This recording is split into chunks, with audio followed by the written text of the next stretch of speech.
concern will be the visibility. So I am tracking some patchy fog this morning. It's looking very isolated in nature, so I'm not talking about widespread dense valley fog, but you can see it is limiting visibilities right around Easton this morning, seeing about a 1 mile, 4 miles being seen out towards Frederick, but it is looking a little bit clearer across our northeasternmost suburbs. Temperatures this morning are well into the upper 60s to even the lower to mid 70s. So you can see temperatures mainly around the Baltimore Metro southward. That's where we're actually seeing some of those milder numbers. So we're already off to a very warm and a very muggy start this morning.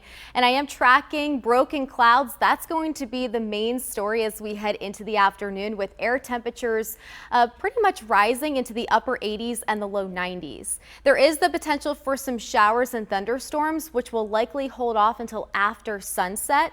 And it's because we have a cold front that's going to be inching closer to us. So you can see this boundary is kind of stalled out just to the southeast of the I-95 corridor, so over the Delmarva Peninsula, and that's going to linger throughout the next day or so. So associated with this stationary front is actually this warm front, which will begin to lift across the area tonight. So this is going to help spark those showers and storms. I expect them to start sparking up right around the 8 to 9 o'clock hour from west to east.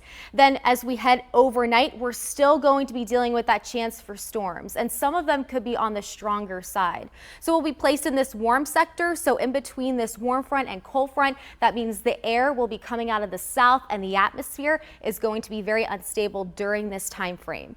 A lot of that moisture starts to wind down as we progress throughout your Friday afternoon. As drier air works in, I wouldn't rule out an isolated pop-up thunder shower across Delmarva, especially the eastern shore, as we head into tomorrow afternoon. But then it really looks like the weather pattern will cooperate and things will turn more tranquil as we head into the upcoming weekend.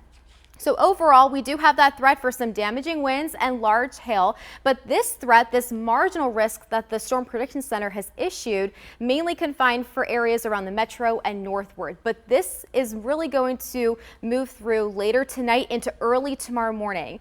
And as that moisture slides in overnight, so right around 2 to 3 o'clock, I wouldn't be surprised if we dealt with an isolated tornado. So all modes of severe weather are possible as we head overnight into your Friday. Localized flooding is not out of the question either. Your muggy meter shows that we will be less humid heading into the weekend. Lower dew points, that means it's going to be feeling very comfortable for Saturday and Sunday, with highs in the upper 80s and low 90s, and then another chance for isolated showers and storms into early next week. Back to you. All right, thank you, Stevie and Caesar. Well, some